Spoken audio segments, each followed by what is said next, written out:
Justin, we are fast running out of skits and bits to do because all of stuff is still packed up and we can't get props in as readily as we used to. And we're talking about Star Wars. And I don't have any Star Wars stuff to begin with because I'm not a dick. So give me your shit. What's that you dug out and bothered me with earlier? Well, is that the button? That'll do. That'll work.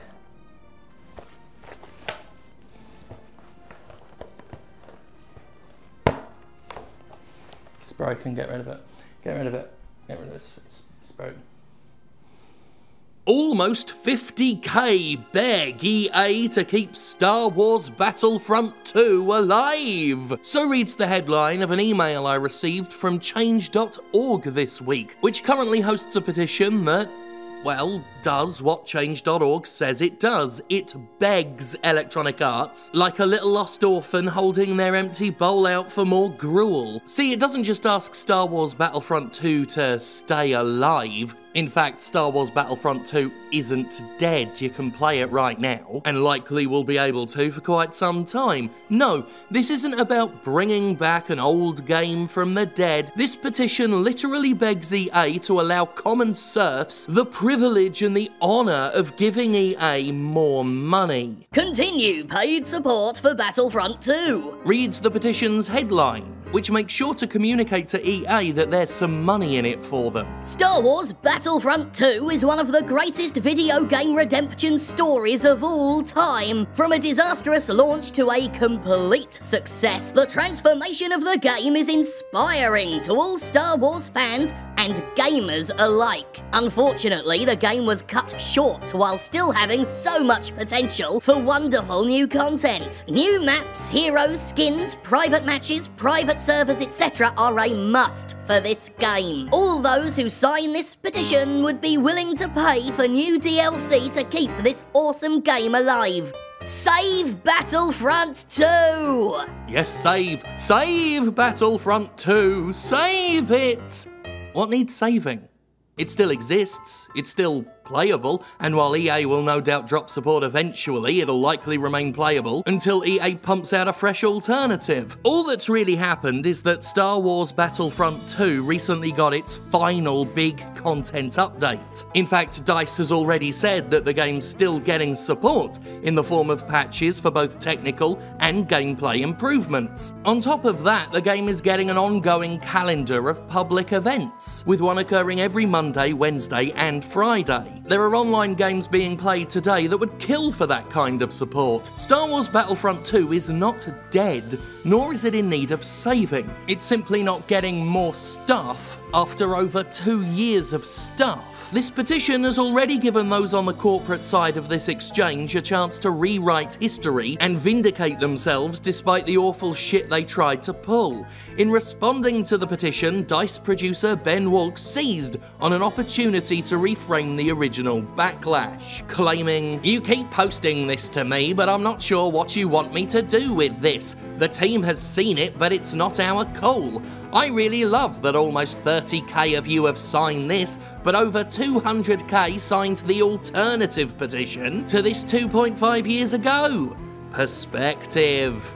This perspective offered by Walk is presented through an exceptionally warped lens. The alternative petition 2.5 years ago was protesting very specific economic models introduced to the game at the time. The initial BF2 rebellion was not against any and all monetization in Star Wars Battlefront 2.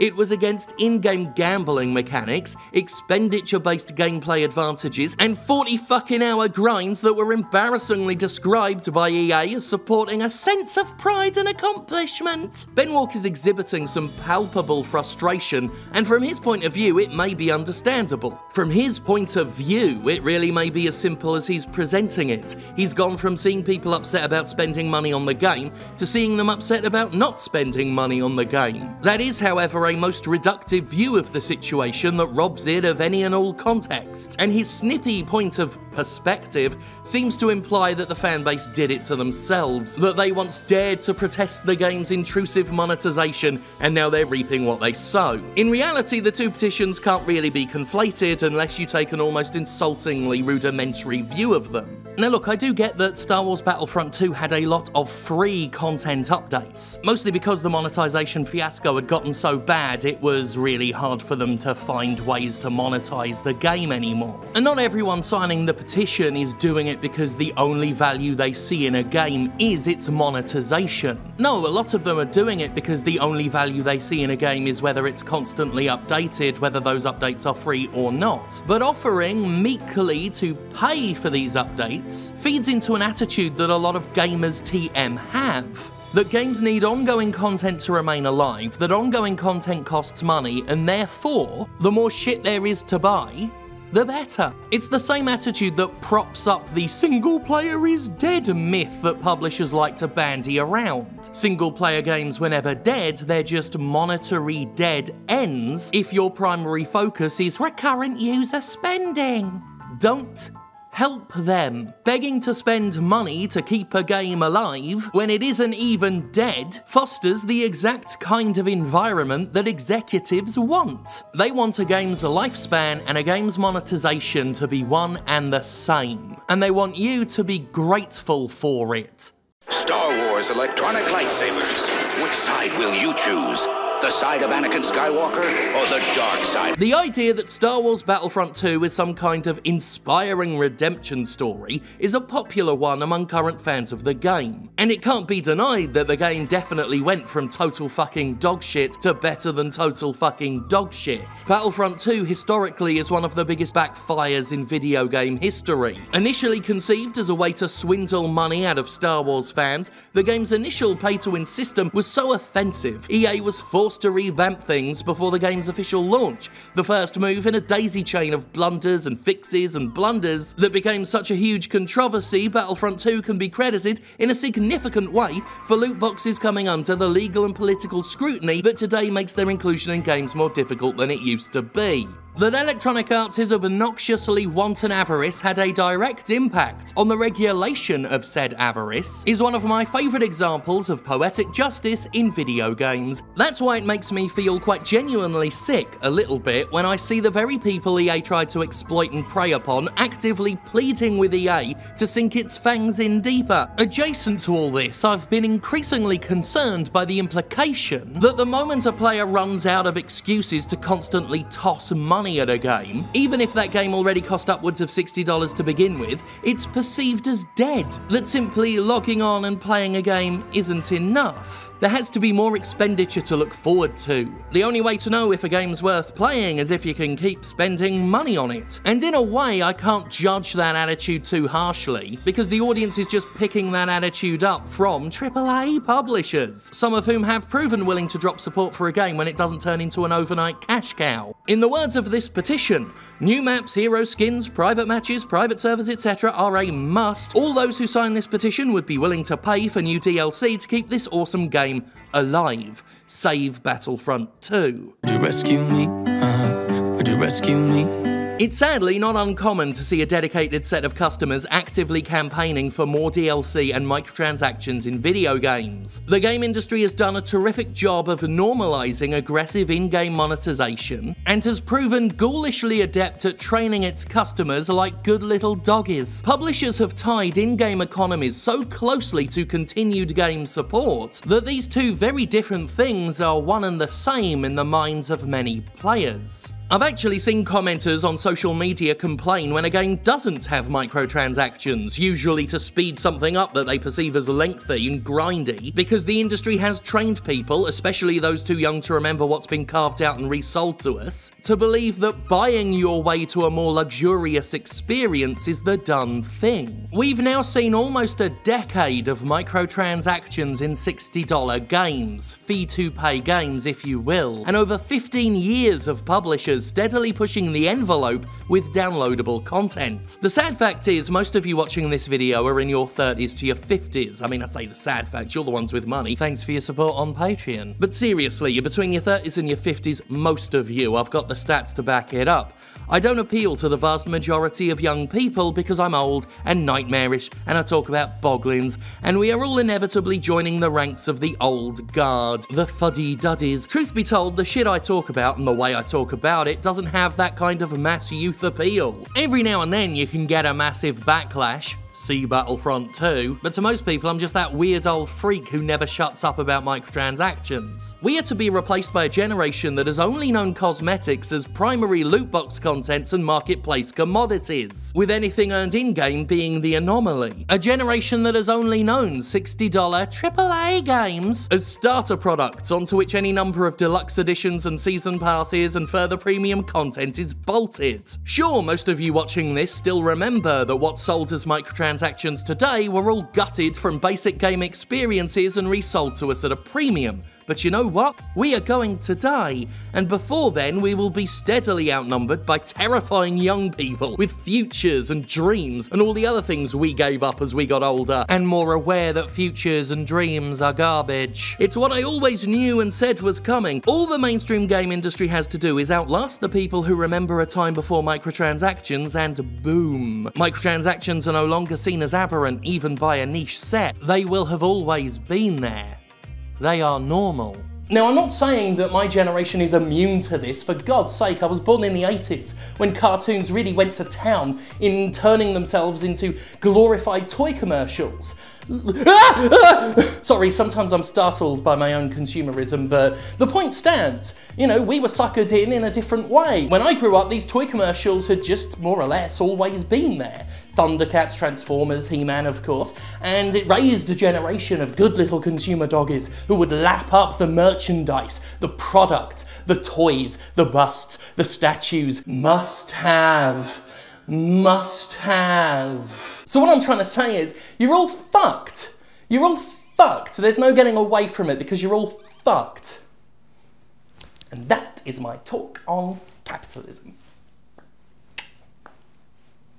It's not just young people, though the older you get, the more fun they are to blame. I see why boomers do it so much. Loads of people from all walks of life have been suckered in. It's been 80 years since Mass Effect 3, the first major experiment in AAA microtransactions, and the industry glommed onto the concept faster than you can say. The ESA doxed thousands of E3 attendees on more than one occasion. 8 years of microtransactions as standard, 8 years of pushing myths like it's optional, or it's just cosmetic, or it's just time savers to skip the grind. 8 years of steadily and insidiously designing games to be less rewarding, less positively reinforcing, less fun overall, in a cynical effort to artificially inflate the value of optional purchases. Purchases that are, as we've explained many times before, nowhere near as optional as presented. You can't opt out of their presence or the impact they have on game design. This normalization process has been reinforced by psychological manipulation. As I just said, games have been incontrovertibly designed to make microtransactions more appealing,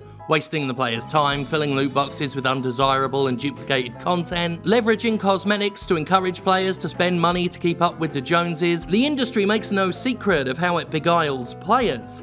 In fact, it's quite proud of it. At best, mainstream games encourage impatience and frustration in players, and then offers a monetary solution to those feelings. At worst, mainstream games have had a major role to play in fostering genuinely destructive, addictive behaviour in human beings, something we discussed in a previous, notably heartbreaking episode. 8 years of this trash is more than enough time for any corporation to make such trash normal. All it ever needed to do was persist, and persist is what dozens of corporations have done, making an impressive fucking job of it in the process. It's just a waiting game, and all publishers have to do is wait it out. And that's not just long term, they can wait out minor controversies because they know that the gamer's TM will eventually get bored. They'll get really apathetic about it, they'll get aggressive in that apathy, and they'll try and enforce it on others by saying, "Oh, you're beating a horse to death, and aren't you bored of this yet? Let's move on." But no, the issues are still there and they're still rubbish, and companies know that all they have to do is wait for us to die. and become worms' meat and skeletons, or little bits of dust if you do the Bernie one. And that is my talk on that. Game publishers have apparently normalised their fee-to-pay economies so well that over 50,000 people believe a game needs rescuing if it doesn't have any more stuff to buy. And I'm not blaming the author of the petition or anyone who signed it, though apparently more people signed it than actually play the game. So much for the petition's claim that everyone signing it would be willing to spend money. The industry has worked diligently to make it the accepted standard that $60 is a basic price, a mere shell, and that the better the game is, the more ways it has to get you to spend money on it, even though you just fucking spent money on it. This petition is a symptom, not a cause of anything, and as such I don't begrudge those currently on their knees with their hands pressed to their chests and their tongues hanging out. Though I realise that despite very genuinely bearing these signees no ill will, I can't for the life of me stop describing them as some sort of grovelling worm, and I don't even see them that way all that much, it's just a knee-jerk response. Like seeing Andrew Wilson's head and immediately wanting to peel the skin back to look at the metal skull inside. I can't help it.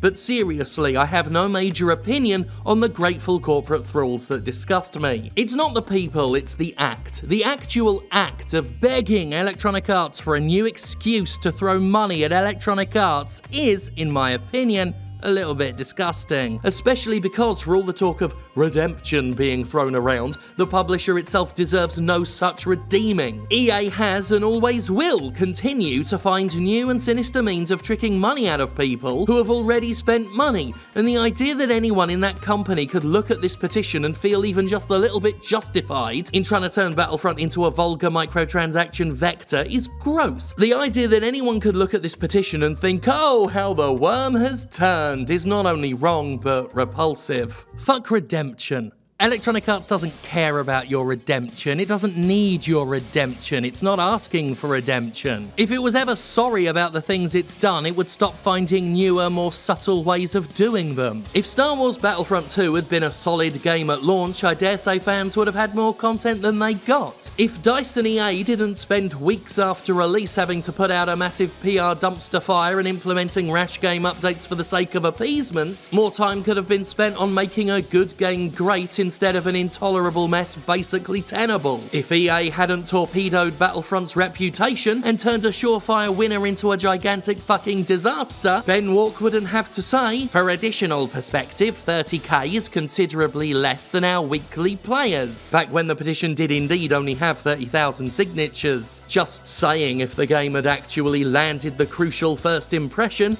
it might have had a healthier player base, not just a dedicated set of spend-hungry diehards supported only by tens of thousands of people who are apparently signing just for the fuck of it. The petition says that Battlefront 2 was cut short. It wasn't cut short, it had just as much time as any other game, it's just a lot of that time was wasted, taking the game from insulting to acceptable. Whatever frustration the game's producer might feel, EA and DICE did ultimately do all of this to themselves. Remember, they dropped the ball so hard with this, they managed to get senators involved. Not like pretend space senators, like in Star Wars, actual ones, like in Horrible, Horrible Life. It's actually amazing what Battlefront 2 led to, and whatever redemption you might want to uplift, Battlefront 2's lasting legacy will be carved into oven-baked shit. Battlefront 2 will not be remembered for finally being a decent game years after it came out. It will be remembered for crossing the line so far that Star Wars fans, aka people who literally exist to throw money at massive corporations, actually rebelled against a massive corporation. It will be remembered for loot boxing so hard, loot boxes got legislated. It will be remembered for the most downvoted Reddit comment in history.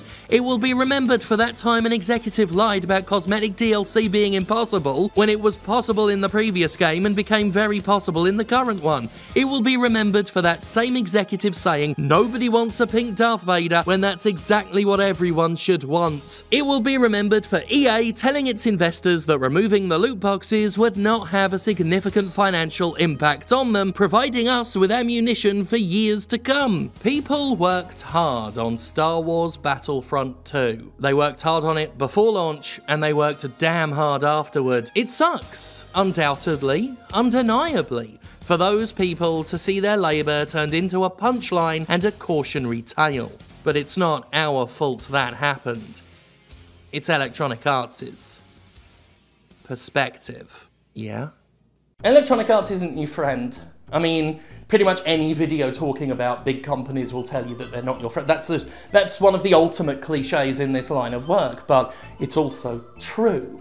Electronic Arts doesn't care how many people sign a petition. It only cares how many people are actively playing. And they hamstrung the game's own ability to keep people playing because they just, will you get that fucking cat out of the way? I've mentioned the cat now. Go on. It's not my cat.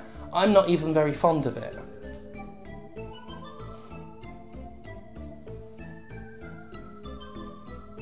Might put it down. The cat's name's Pork Shoulder. Pork Shoulder. Thank God for me! Pork fucking Shoulder now. My house, my rules. My cat's to name. The other one's called Ludwig von Bastard. Hey, now the story must go on, 'cause